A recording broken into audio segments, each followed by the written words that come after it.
Oh Lord, and hear me by the Spirit. These Hear her by people the do not Spirit. have mental health issues. These are demonic beings that have access to their body. Understand what's going on, and you need somebody to make you feel comfortable, and this needs to be a safe space. There are no safe space for demons. There are no safe space for demons. Oh my God, I wanna I wanna put that Shamar meme in so bad. We are the demons. Cause we are the demons that will destroy any and everybody. Like she was saying, like you don't need to be taught coping skills. Girl, religion is a coping skill. It is possible for demons to attach themselves to you before you were even born. Let me give you a great example. If you were born out of wedlock, boom, already demonic association. If you were born as a result of adultery, boom, demonic association. If you were born and immediately one of the parents did not want you, boom, demonic association, spirit of rejection. If you were born and you were given up for adoption, boom, spirit of rejection, orphan spirit. If you were born and through your life you started to see favoritism in the family, boom, abandonment and rejection. So she's saying don't believe in diagnoses because those are demons playing with you. But believe in the demons.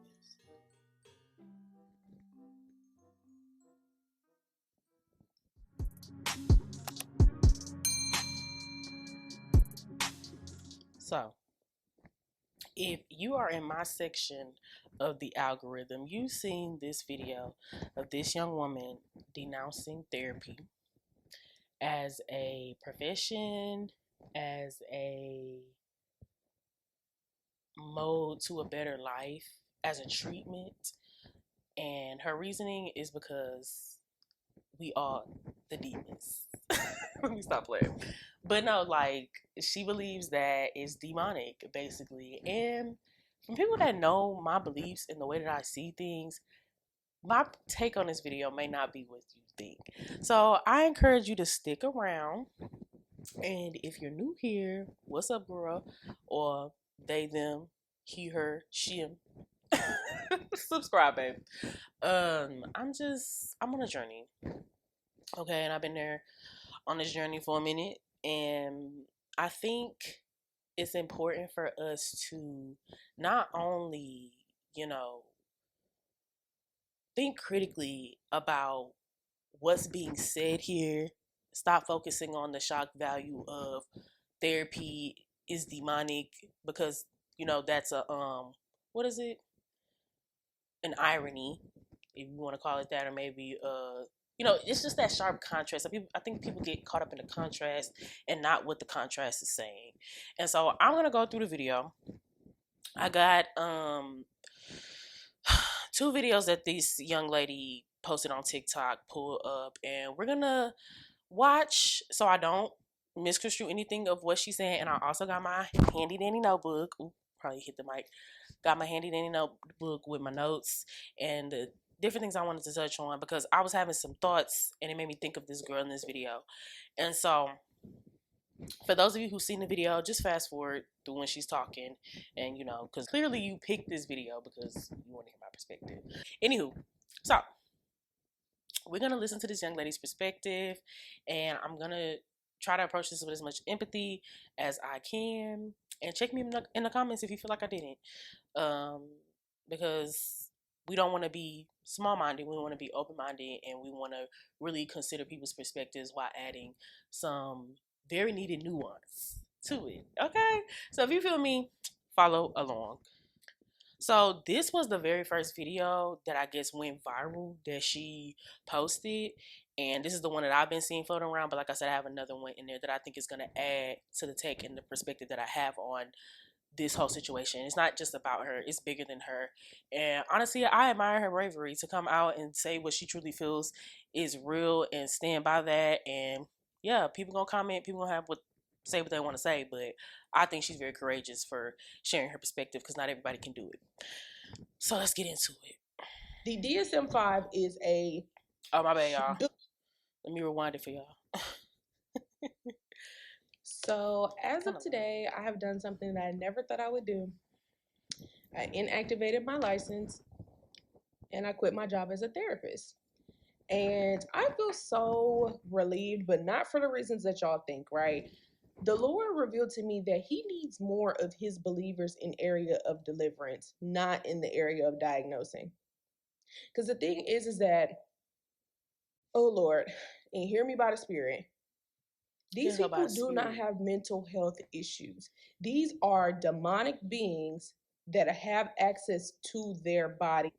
And a lot of people, I'm pretty sure a lot of people just paused it right there. It was just like, girl, not just talking about the money. And look, we can't laugh at these things because in another video that I watched her, she said like it's funny because a lot of Christians, I'm pretty sure a lot of Christians are cutting her up too, probably, and other people that's just not religious at all. But it's like y'all want to believe in angels, y'all want to believe in heaven, so believe in hell. You can't like so if you believe in angels, then you gotta believe in demons because life just has that natural polarity, right? But anywho, To their mind, to their soul. And what they are doing is they're manifesting the physical symptoms of being present with those demons. How do I know? I was a person that growing up, I was always ready to myself, like always. I don't know where. and I think that's important because from what I've understood about religion and spirituality and the journey I've taken through thinking, basically, because I think it's all about the way that we conceptualize the world, right? So I feel like you should take a journey and have an evolution of thought throughout your life. I feel like that's healthy, unless you know that your brain is braining, your brain is working, your brain is doing what it's supposed to do, generating your reality and all of this shit. And so, like, the issue with this is that I feel like or the issue people are going to take with her, let's say that, is that they feel like the way that she's perceiving therapy and the way that she understands therapy is black and white. And I would say the same thing, but for different reasons. And also, as she just mentioned, like what did she just say? My bad. I forgot what she just said.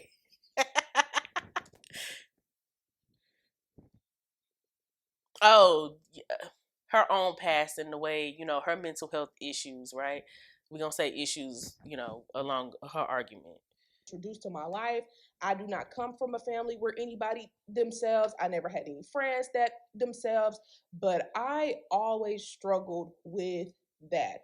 I also used to myself as well. I struggled severely from anxiety, depression, overwhelming thoughts, and it was even a time in my life where my rage would be so like I would be so enraged. I got angry. So Shawty was going through some severe stuff. Like let's not even act like that's everybody's daily experience. She's talking about rage. She's talking about suicidal ideation and active attempts on her life. That's not that's severe, babe. And she knows this because she was a therapist. Now, a Christian therapist, I mean, girl, I went to school for psychology in the South. So trust me, there are a lot of Christians, religious folk in therapy in general, and the way that they go about it is different. And it's just I have thoughts on the practice of it, but I want to wait for that. I want to wait for that. But I want to point out the severity of the mental illness that she has experienced in her life. That is important. And I'm not y'all probably thinking that I'm finna go the religious psychosis route, but I'm not. Hold up. Just wait, we gonna get there. All the time, and in my states of angry or anger, I would want to really hurt people. Like it's not funny, but I'm literally thinking about my life, and the Lord has had my life on repeat. And I thought that I needed to go to therapy. I thought that I needed the medication. I thought that I needed this and I needed that. And because I was apart from the Lord for so many years of my life, and even when I first came into this field, I still was not saved. I just thought, you need somebody to talk to. You need somebody to help you understand what's going on, and you need somebody to make you feel comfortable. And this needs to be a safe space. There are no safe space for demons. There are no safe space for demons. Oh my god, I wanna I wanna put that Shamar meme in so bad. We are the demons. Because we are the demons that will destroy any and everybody.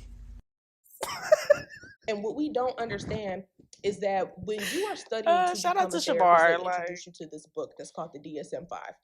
The DSM-5 is a book, okay? I It is don't a fuck with the book DSM of five either. demonic association.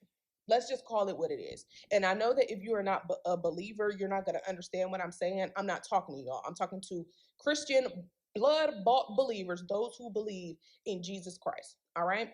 And so when people come in and they talk to you and they say, "Oh, I've been struggling with this, I've been struggling with that," you go to this book, you look up the symptoms of what they tell you, and then you assign them a diagnosis. As soon as you assign them a diagnosis, that gives the demonic continued legal access to their life, because that's a word curse. That is a word curse. Us as children of God.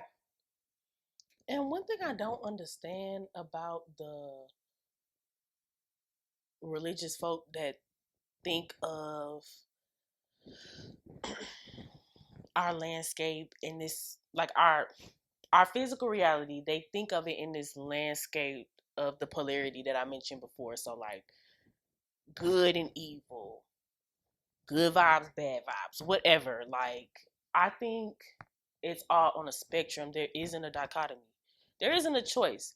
You're just kind of going through things, experiencing life, and then your brain attributes, meaning to all of it. And so the way that she is kind of like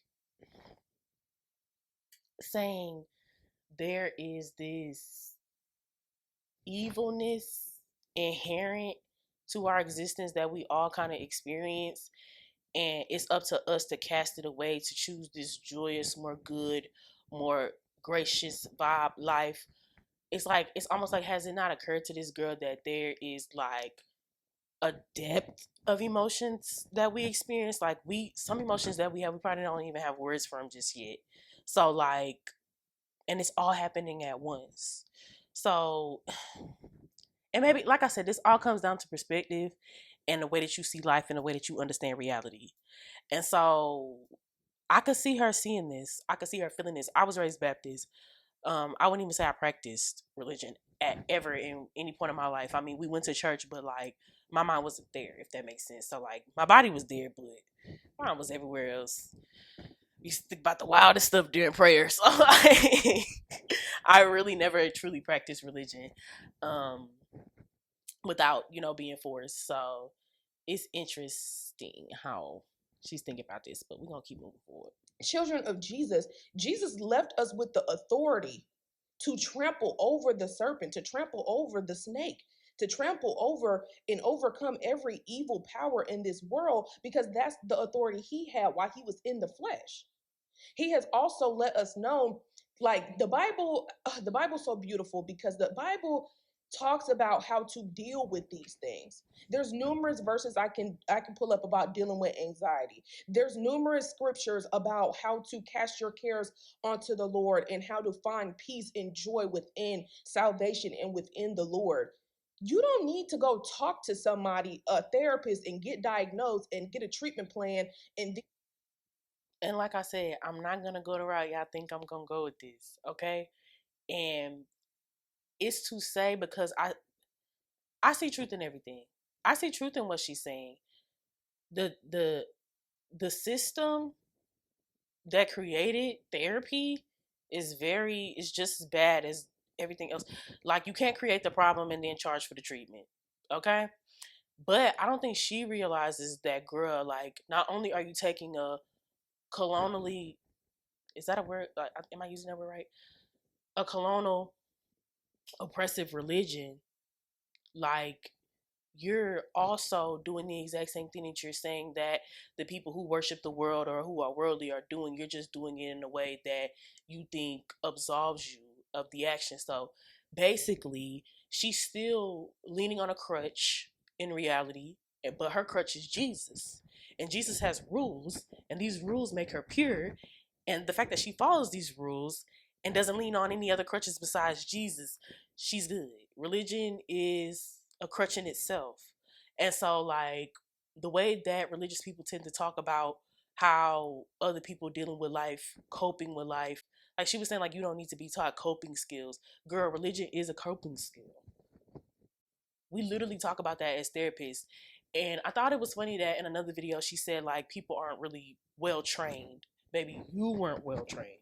Now, even though I have a clinical psychology degree, I do not practice therapy. I'm not licensed, because going through my education in psychology, clinical psychology, made me not want to get licensed. I was like, the DSM is bullshit, but not because it's demonic, but because it's oppressive. But we're gonna get into that and learn how to do that. No, if you are a believer. And honestly, if you want to call it demonic or oppressive, either way, it's some shit that generated from the oppressive system that we're already in. So let's just keep going. Go to the word of God. They are the demons. And I know that, it is crazy, right? But when I started to look into the origins of therapy, a lot of spectators, I don't even want to call them spectators because I believe it. They said a lot of these practices came from witch doctors, witches, people in very secular, basically, look, it's a lot. I want you to go look it up for yourself. But the Lord started to break down every single modality of therapy, and he asked me to compare it to forms of witchcraft. And one, I'm just going to share one. The whole tapping thing, I never liked that, even as a therapist. I don't know what she's talking about with the tapping thing. Your conscious self so that you can receive healing. Those are the same spots that witches tap themselves to do the exact same thing. You cannot tell me that this is a Christ-led field. And you're talking to somebody who was a Christian therapist. And so many. Who the fuck? Nobody ever said that therapy or anything like that was Christ-led. Now you can go, I think it's a route you can study to be a church therapist or a church counselor or something like that. But she can't have no psychology degree and think that it was Christ-led. Cause girl, what? I went before the throne of God, just pleading on their behalf, just praying and fasting for clients, fasting with clients. And finally I was like, Lord, something is not working. And he says that you can't cast out a demon that you keep inviting in. Every time you go and you sign off on that document that says this is their diagnosis, all you're doing is reassigning that demon back to them. It don't matter what y'all just talked about. So you're operating in witchcraft. A lot of people, their gifts are distorted by the enemy. So I believe that I have a gift of healing. I know I have a gift of influence. I know that because of my crazy wild testimony, there's nobody that can sit in front of me and that I cannot relate to them with. But relating to people is not enough. Casting out the things that are tormenting them, that is enough. That is what we're supposed to do. So I literally, and when I learned all this stuff, it was hard because that's all I wanted to do my whole life was be a therapist. That's it. That's what I strived for in all of my ambitiousness, all of my plans. I just want to help people. I just want to. Does not have the life for you to sit here and have to take all these pills because you're dealing with all these spirits. God did not design a life for you to sit here and keep talking about your past and keep talking about the resentment you have towards your mom and your dad and these people who hurt you. The Lord didn't design for you to live a life like that. The Lord didn't design for you to live a life where you're always plagued with anxiousness and depression and tormenting thoughts and different things like that. And then you go pay or you use your insurance and you sit and talk to somebody for 50 minutes and then they teach you a coping skill. There are no coping skills with dealing with demons. There are no. My great grandma got hit with a Draco. I can't sleep at night. And my real dad lost to my stepdad in a slapbot fight. And my little cousin scrounged on crack scene, number 4 years old.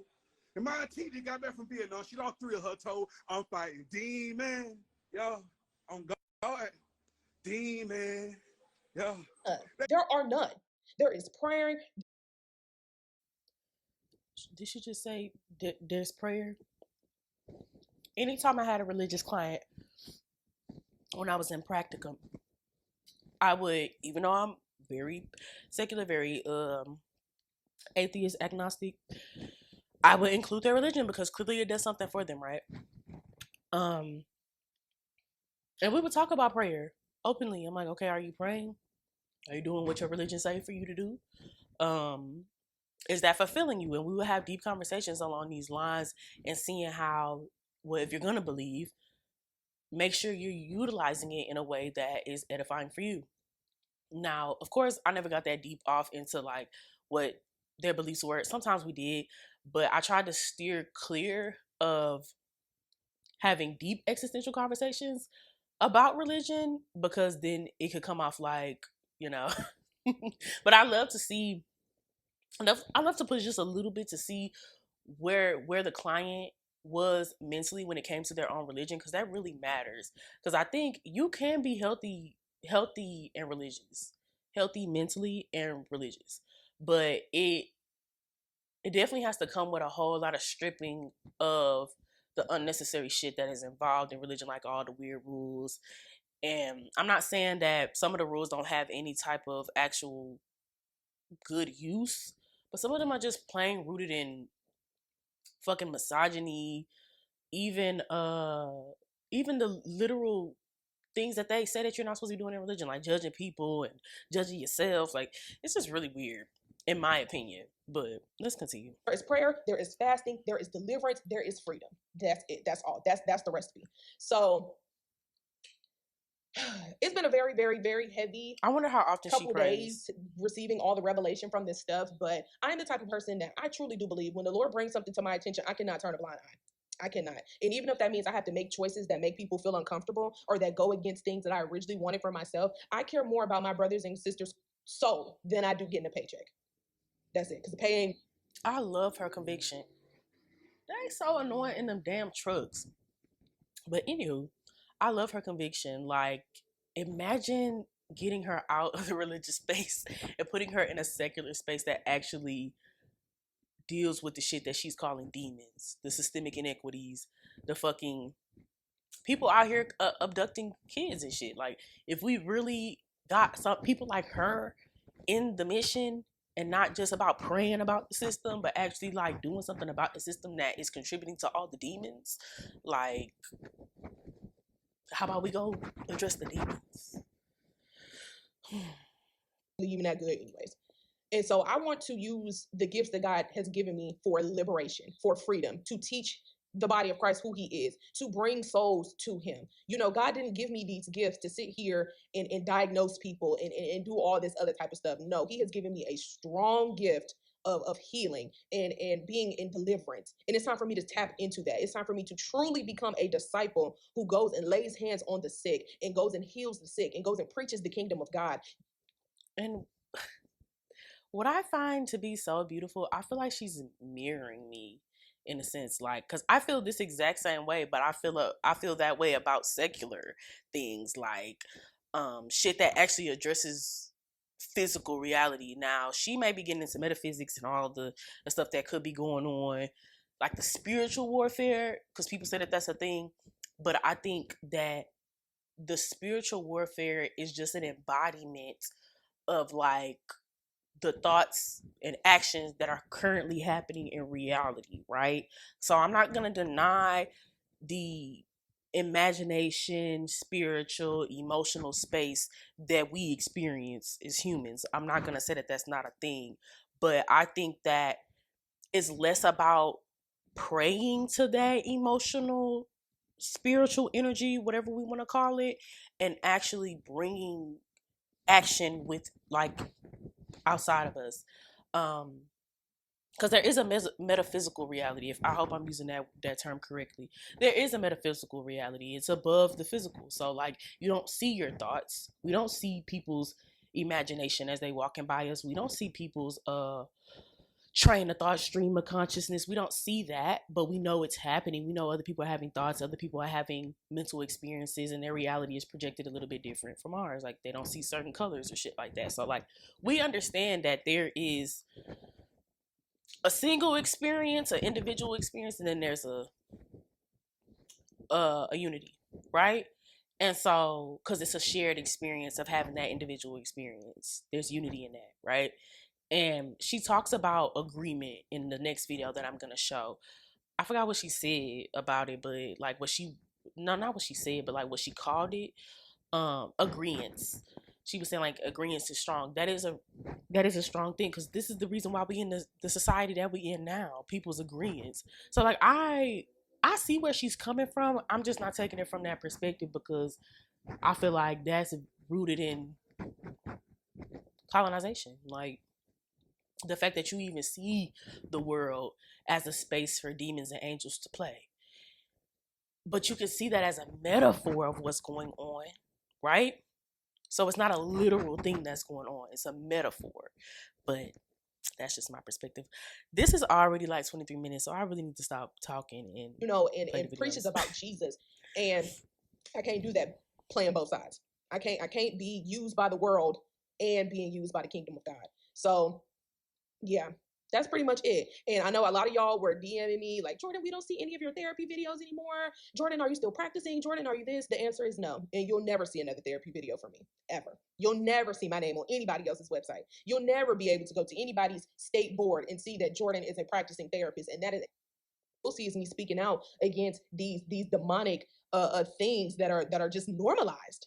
That are just normalized. That's what you will see. You will see me being a disciple for Christ.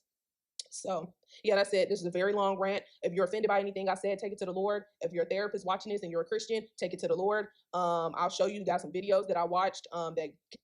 All right, y'all, let's get into the second video. Don't be so in love with your demon that you miss your chance to get delivered. Okay, I'm loving her hook. Don't be so in love with your demon. Like, but before we get into the second video, I'm trying to see if I have any thoughts that I wanted to talk about. I think everything, I want to save everything to the end. Yeah. Let me say it again. Do not be so in love with your demon that you miss your chance to get delivered. A lot of the times I see a very deep rooted trauma bond between a person and a demon. Okay? As I've already stated, the DSM, all of those diagnoses in that book, anything that you could be diagnosed with is demonic. It is a demon association book. You tell me your symptoms, I give you a solution. So you think, right? And with people who struggle with mental health, a lot of the time they just want to be heard. They want to be accepted. They want to find an answer for what they believe is going on. Let me give you a scenario. If a child is 7 or 8 years old, it's very hard for them to stay emotionally regulated. Sometimes they go through extreme periods of aggression or withdrawal, socially withdrawing from people, family, friends, whatever. They could take their child to a doctor, and that doctor is going to prescribe the medication. They could then go take their child to a psychiatrist or a therapist, and that person's going to diagnose them probably with some type of anger, something, or something bipolar, or something like anxiety.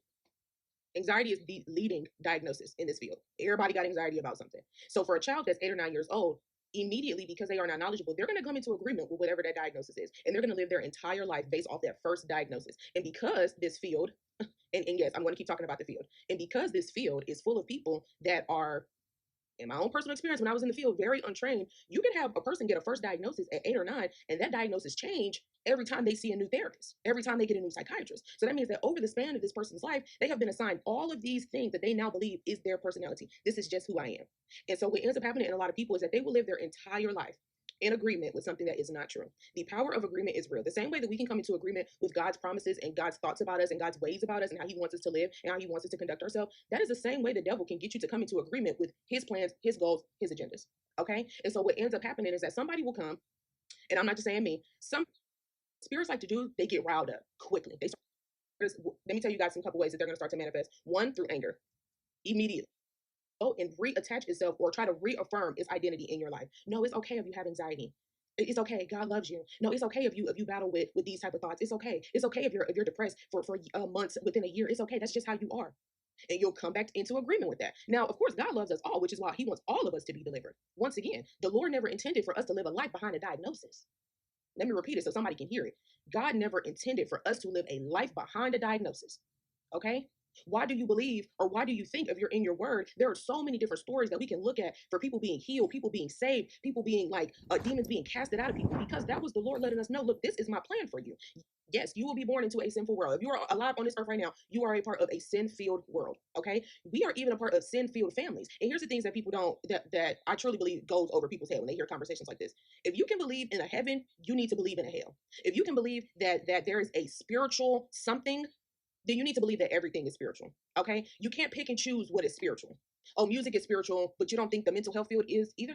You don't think that a diagnosis is spiritual either, or you just think it's physical? And that is what a demon does when you are in love with it. And when I say in love, I'm not talking about whatever, I'm not talking about in that type of love. I'm talking about a normalized love where even if you're hurting me, I'm just trying to get her words out so I can Make sure I don't misconstrue anything. Okay? Even if you're causing me pain, you're all I have known, so I am going to stick beside you. This is what keeps people from not being delivered. Because of the fact that you have experienced anxiety, depression, bipolarism, schizophrenia, any type of thoughts or whatever, probably since a young child, a young girl or a boy, you now believe that has that has to be your new normal. That's what some of you guys believe. It does not have to be your normal. It does not. God never intended for it to be your normal. God loves whoever's listened to the. And see, that's the thing. Like, when I would challenge my professors and say, okay, well, how are we going to treat things that the system basically created? Like, a lot of this stuff is stemming from their backgrounds, stuff that they've been through, cough, cough, her. And so, like, they would be like, well, and mind you, these are white people. Not even gonna hold you.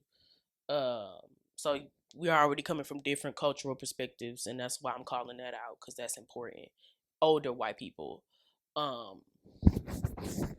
they're like, well, people come to therapy. They elect to come to therapy, so we're just offering them a service that they're seeking, basically. Because I'm like, basically calling therapy out for the bullshit that it is. And not saying that it is BS, because you can get good things. Everybody needs some type of guidance through this jungle, right? This wildlife that we're experiencing. But I don't think it should be commodified, is basically what I'm saying.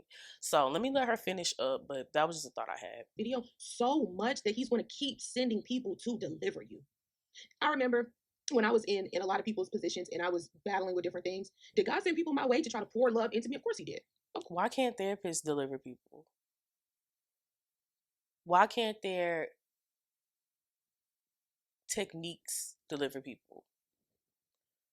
They have to believe in Jesus, right? Right. Okay, my bad. Of course he did. Even when I was living a life that was so void of him. But see, I had to come to the end of myself, and then that's where I met him. That was just my case. But there are people that God is going to send where they're not going to pacify these demons. They're not going to give you fake healing. They're not going to give you false answers. Therapy is full of false answers. Okay, I'm going to tell you the symptoms of it. I may even dig into your trauma, but what are you doing to really heal that fragmented soul? Because that's what that demon is operating out of. Demons don't care about your symptoms at all. They don't care about your medication. They don't care about you going to talk to nobody. You can sit over there and do that for the rest of your life until your soul is pieced back together by the power of the blood and the Holy Spirit, and you come out of agreement with these things. We are not going to be delivered. A soul that is fragmented is a playground for the. So she's saying, don't believe in diagnoses because those are demons playing with you, but believe in the demons.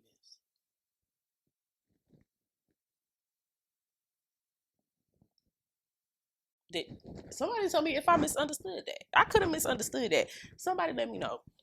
Enemy. Okay, and a lot of people's soul were fragmented as very, very young children. It is possible for demons to attach themselves to you before you were even born. Let me give you a great example. If you were born out of wedlock, boom, already demonic association. If you were born as a result of adultery, boom, demonic association. If you were born and immediately one of the parents did not want you, boom, demonic association, spirit of rejection. If you were born and you were given up for adoption, boom, spirit of rejection, orphan spirit. If you were born and through your life you started to see favoritism in the family, boom, abandonment and rejection. Yo, that's all it takes.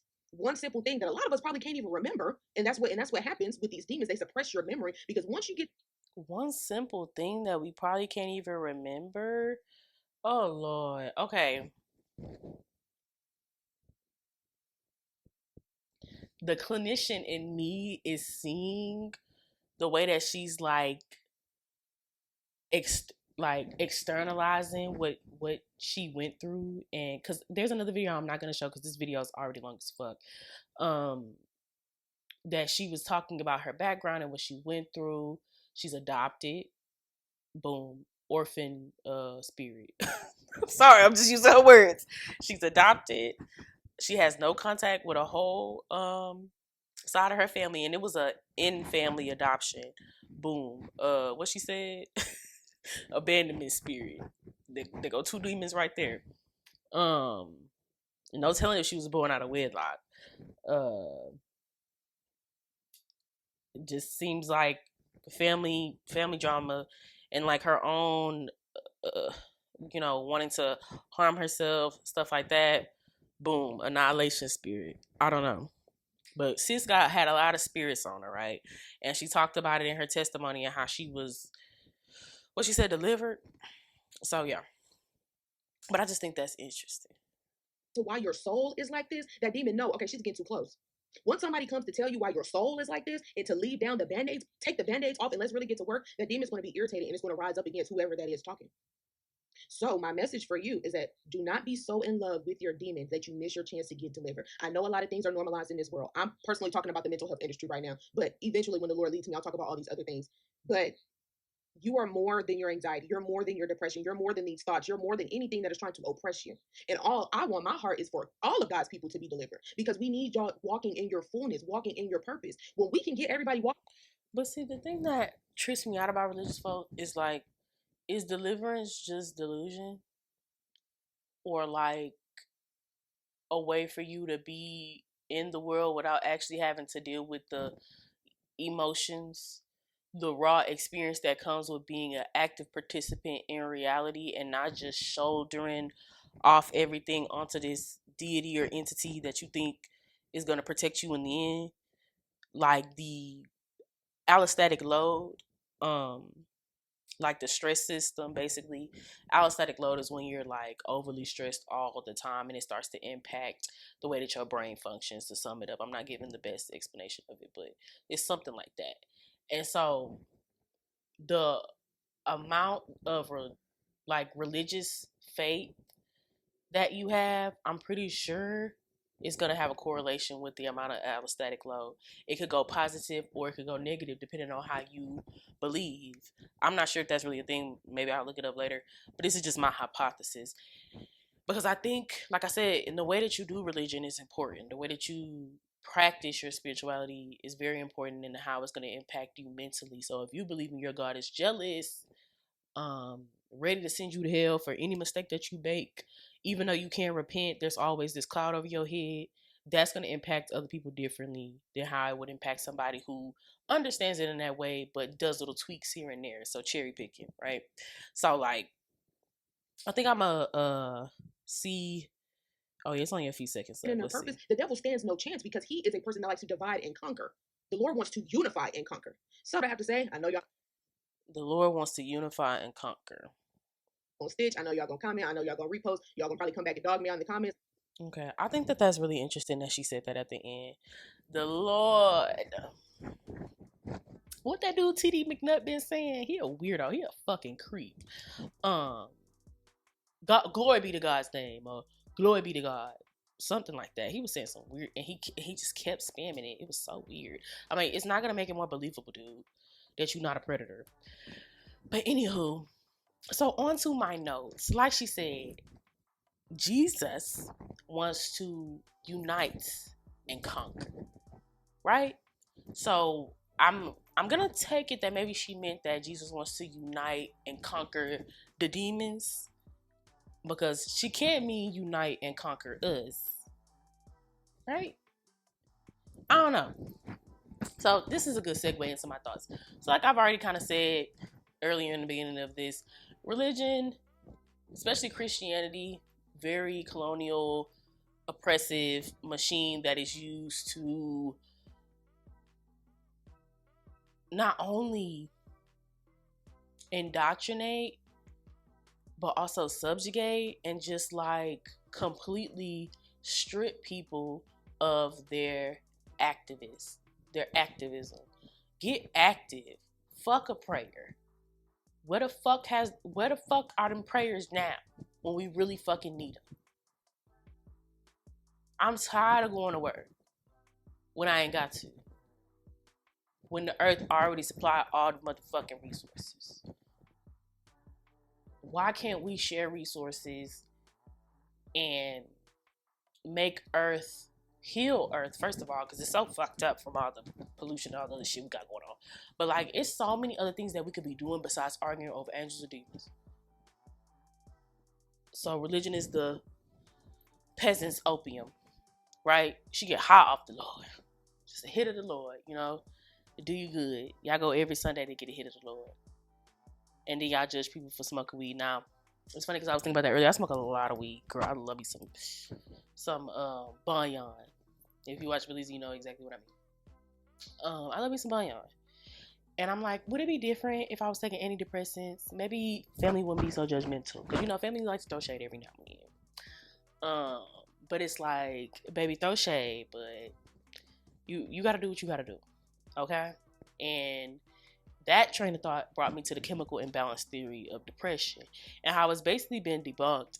But now you'll see all these commercials for all these antidepressants, and mind you, big pharma hasn't always been a thing, and so when it did become a thing, we could see them lobbying researchers to get what they wanted out there. And so it's like, drugs are criminalized because of racism and all of that. That's a whole nother conversation. But I wanted to really emphasize the importance of peeping the fact that pharmaceutical companies could lobby to even get researchers to push their products for them. And see, this is going to tie into the trilogy that I have coming for y'all, okay? Because it's all connected. The way that religion has been used to subdue our not only cognitive faculties but our emotional faculties, that's going to tie into the action. So this all goes back to therapy, because CBT, cognitive behavioral therapy, as a modality, uses those three foundational human experiences: your thoughts, your emotions, and your actions, to bring about change in your life. And so if you're having emotional issues, let's look at your thoughts. And okay, what are those thoughts? And how is that contributing to your actions, which are contributing to your emotions, which are then contributing to your thoughts all over again? And it can happen in any order, right? So you can do something that makes you feel some type of way, and then you think these thoughts, and now you're behaving like this. And so it's different ways where these three concepts interact with each other, but that is a really important part of cognitive behavioral therapy. And we do this all day, right? And so I wouldn't say that therapy is inherently bad. I think the commodification of mental health and mental illness is what's bad. So the fact that our system is the reason why we have anxiety, the fact that that's being monetized now, and through its commodification and monetization, it becomes stigmatized, because it's like, oh, you can't pay to deal with that anxiety. You can't get you some coke. Like, you can't get you some I mean, not coke, I mean Adderall. Like, you can't get you some like, you see what I'm saying? So from there, it gets stigmatized. And I think that, like I said, creating the problem and then creating the treatment for it reshapes our understanding of discontent, right? And so all of our quote unquote negative emotions stem from some place, some area of discomfort, discontent, right? And we hate to feel that. We love to feel good all the time. And the fact that we have positive and negative emotions, I feel like that's where the polarity comes from. It's not necessarily what's happening in reality, because what's happening in reality is very neutral. You don't want to touch your feelings, okay? I mean, the most craziest stuff, honestly, because if you think about it, just think about the situation that we're in right now with the Epstein files. That is a very neutral stimulus. And you would think, Faith, now you oversimplifying that. Like, no, people need to be mad. They should be mad, but they're not, though. That lets you know that it's neutral. Not everybody is feeling the same way about that. Some people are ignoring it. Some people are so deeply invested that it's taking up all of their day. Some people, we've learned how to compartmentalize and delude ourselves through this experience, right? And so that kind of goes back to the self-coping, or coping through the less criminalized, way, right? And either way, it's still coping. Religion is coping. Smoking weed is coping. Drinking is coping. Doing crack is coping. Coping. Having sex sometimes can be a form of coping. Like, let's really talk about it. And that's okay. That's okay. Especially when it's a part of having to survive. We are trying to survive out here. Okay, this is not for the weak. Let's be real. Going into my next point, another part of the survival techniques or tactics is the disordered behavior. And so this was my angst with psychology, clinical psychology to be exact. The pathologizing of behaviors that are a response to the environment, right? And don't get me wrong, I understand that there could be some biological underpinnings to the disorders that we see, like going back to depression and how there was this myth about serotonin imbalances in the brain, and that's where, depression comes from. Don't get me wrong, because we know that there is nature and nurture.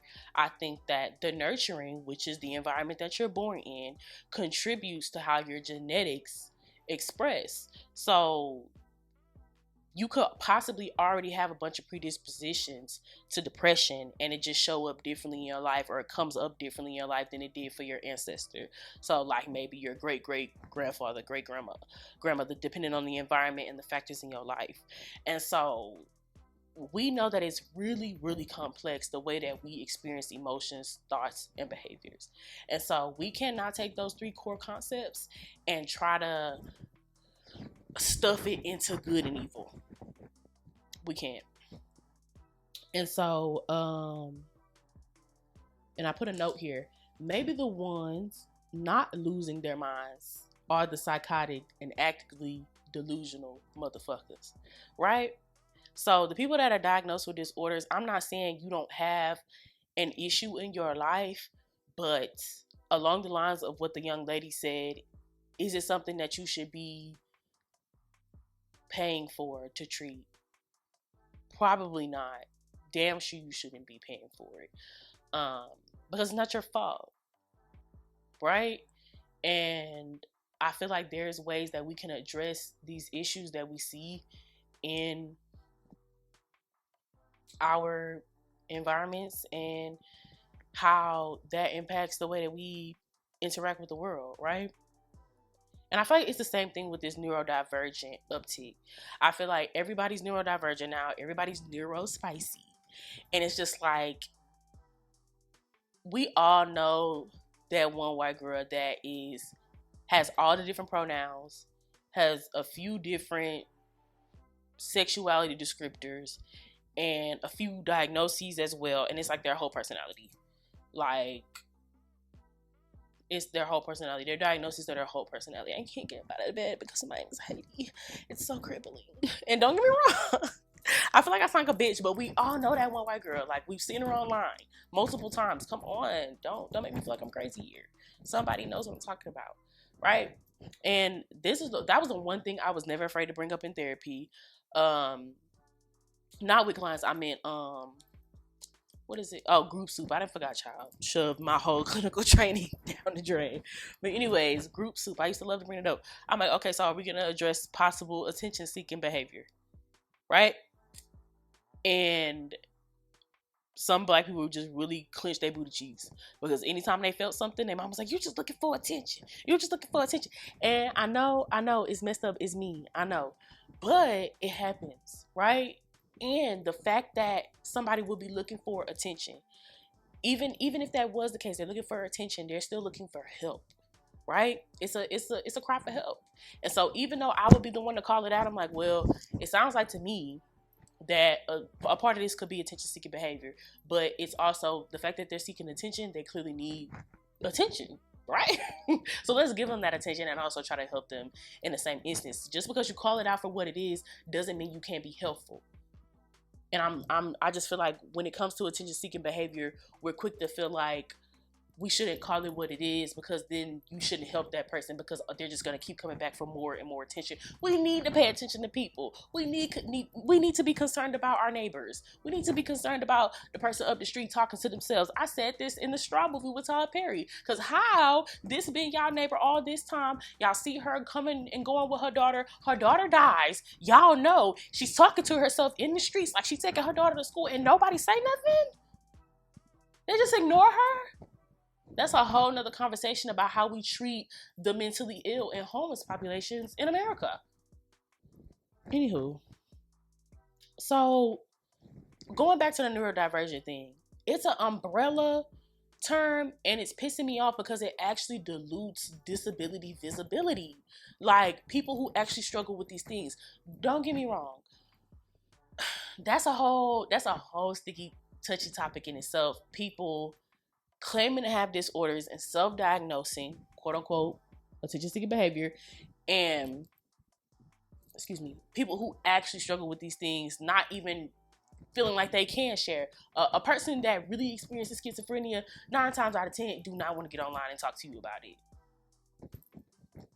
I'm sorry, they're somewhere probably terrified, depending on the type of auditory and visual hallucinations they can be experiencing.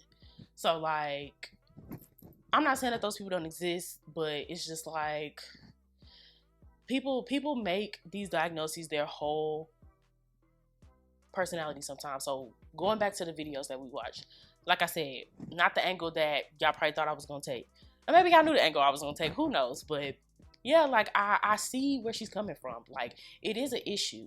I feel like we shouldn't be labeling people because the label just stigmatizes, period. You label anything, people gonna find a way to hate on it. Nothing's neutral once it gets a label. Once we know what it is, we're about to judge it. Wait till we gonna find out. Maybe the scientists unlock a new molecule and figure out, oh, it's a new molecule. Somebody gonna find a way to hit on that molecule and be like, oh, actually that molecule is the reason why this shit go bad. Like, niggas go hate. Like, you're not living in niggas not hate. And outside of like the label being like a part of the stigmatization, I want to say people feel a need to have a label to feel valid in their pain. So like,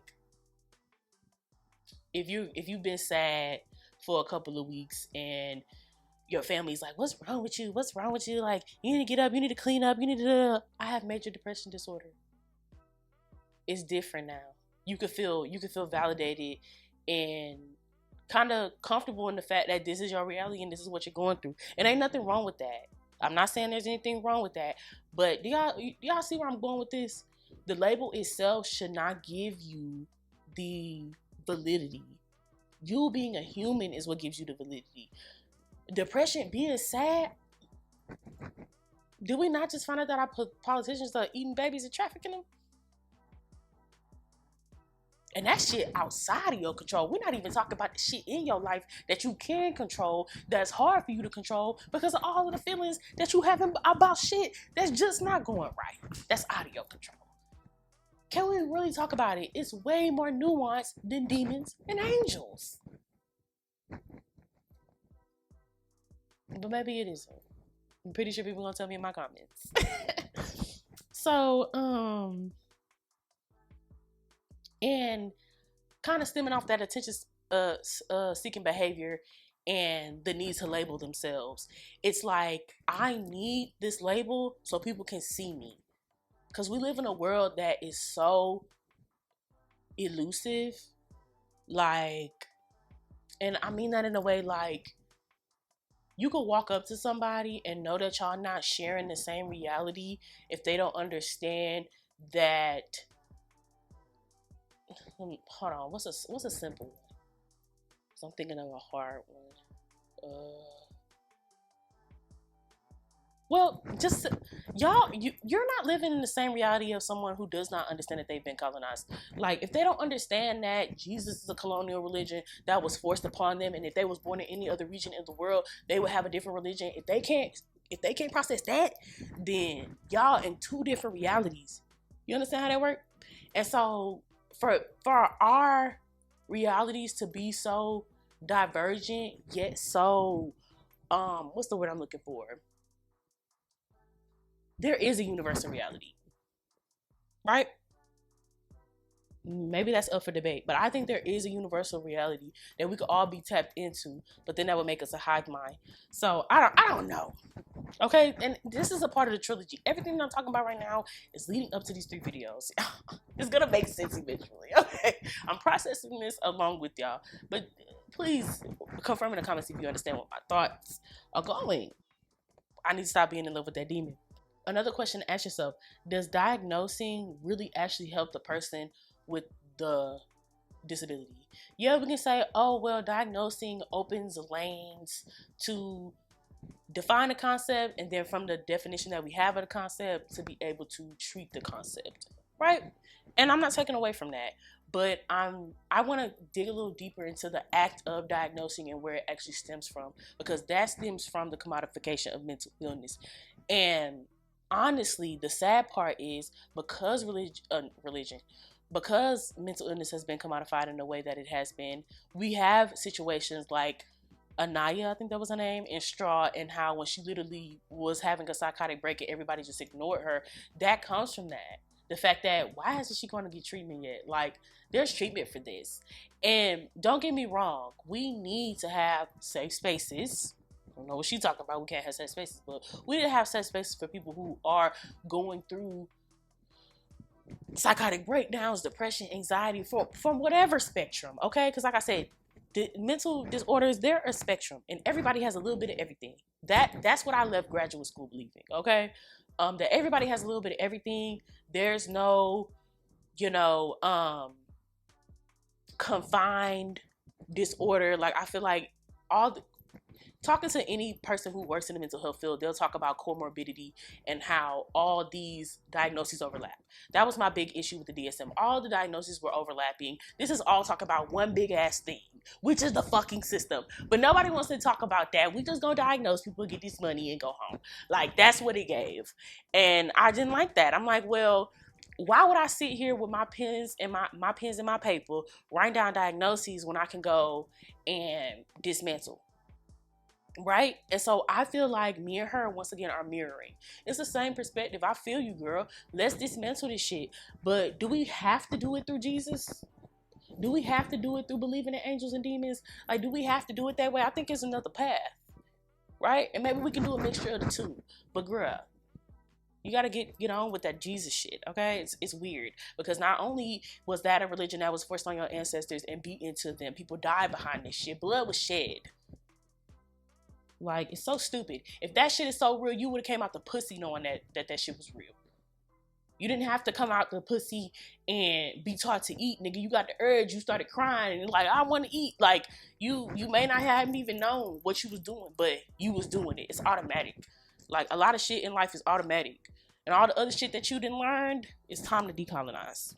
Another thing with the neurodivergent, neurospicy stuff, everybody's autistic now, right?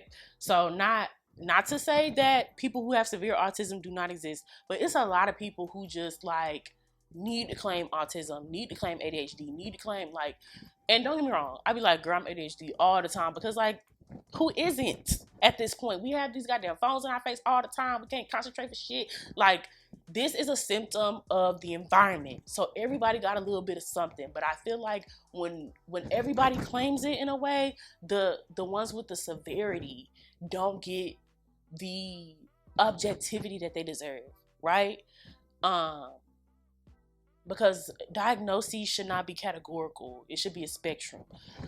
Oh, Lord Jesus. It's funny because, like, I feel like people that be on TikTok all the time, these liberal, neurospicy people, they be the most colonized motherfuckers, saying the most colonial ass shit. Like, don't even realize anything just because they own the buzzwords of, oh, I'm neurodivergent or I'm non-binary. Like, because they own these, and don't get me wrong, I don't want to say people's identity is a trend, but can we just be real? Like, some people just be picking up shit for the day and then leaving it. Like, they didn't really even go through no true development. Because not saying that you can't change and realize who you are or go through different changes in life, but people just be picking up shit for the sake of picking it up and then putting it down once it's a new thing to be a part of. Like, because they have no fucking identity, right? Outside of following the trend, following the sheep, right? And like I said before, I do believe there's a biological basis to disorder, because I don't even like to call it disorder, because at the end of the day, like, look at where the fuck you're at. What is normal? What is normal? What is baseline, nigga? I've been trying to figure out what baseline is for I don't know how long. Maybe it's because I'm disordered. Fuck. Everybody is, like I said. So it's like, what are we doing here? What are we really fucking doing? And so, like I said, there is a biological basis, right? Like, genes express themselves, right? And so your genes contribute to your behaviors, even your phenotypical expression, right? So you can act like your grandma, or you got a temper like your grandpa. Like it's a thing. So we can see the genetic passing, or um genetic development over time. Like we can see it expressing itself. So like it's gonna do that. And what are we gonna do about it? Besides charging for it and making it seem like it's something that you shouldn't experience. And that's my thing with the people that say that they don't want to be a part of the world, but you in the world. Like, nigga, go die. Like, ooh, that was so mean. I need to get off. I don't mean it like that. We love you. We want you here alive with us. But, like, you're not alive in a way that's, like, actually alive. How you gonna be alive talking about you don't want to be a part of the world? Why are you here, nigga? What? You're gonna be a part of this fucking world whether you like it or not. The fact that you are religious makes you a part of the world. That is a very worldly thing to do. Be religious is a worldly thing. It's worldly. You're not special. Sorry, you're not going to hell or heaven. This is it. You got your reality right now, and you're gonna live it, and there you go. Like, why do you even need to know about the hereafter? Is there even an after? Was there even a beginning? Like, what the fuck are y'all talking about? I'm sorry. This video. I was born this way. It's stigmatizing in a sense, right? Because gay folk, lesbians, the queer community in general, it became a slogan at one point, I want to say, but or a way to, like, you know, get people off our asses. Like, okay, yeah, I want to, you know, partake with the same sex. I was born this way. It's my genetics, right? And that's a good way to feel absolved of doing the wrong thing in a reality where there's a right thing to do. But it's also a way that eugenics can be pushed. Okay, well, so if you were born this way, then we could just eradicate your gene pool. So all you gay motherfuckers, gas chamber. Like, right? So it's another way to push eugenics. And then at the same time, it's like, okay, well, if the queers said that they were born this way, now, not trying to conflate the two at all, but I think I know where I'm going with this. The PDFs can be like, I was born this way. And technically they were. All of this stuff has a genetic basis. Okay? So, like, it's just, be who you are. You don't need any labels. And if you're gonna label yourself, just be ready for the backlash. This lady is an ex-Christian therapist, and she's here to deliver and be a disciple for Jesus Christ. Okay, that's who she is. That's how she's expressing herself right now, and I fucks with it, girl. Be you, but at the same time, be real. Let's keep it real. You and your colonial faith has to go. Okay, the faith has to go. Well, no, girl, we want to keep you. Actually, we want to keep you. I love your drive. I love your conviction, but that colonial faith, it gotta go. Let's think of other ways to worship and praise the Most High. Whatever the fuck. I don't even think there is a Most High. I think we're all connected. Okay, so like I said, Trilogy is coming. If you enjoyed this video, please like, comment, and subscribe, and stick around for more because I got a lot coming. Okay, and yeah, that's pretty much it. Y'all fuck with me. Bye.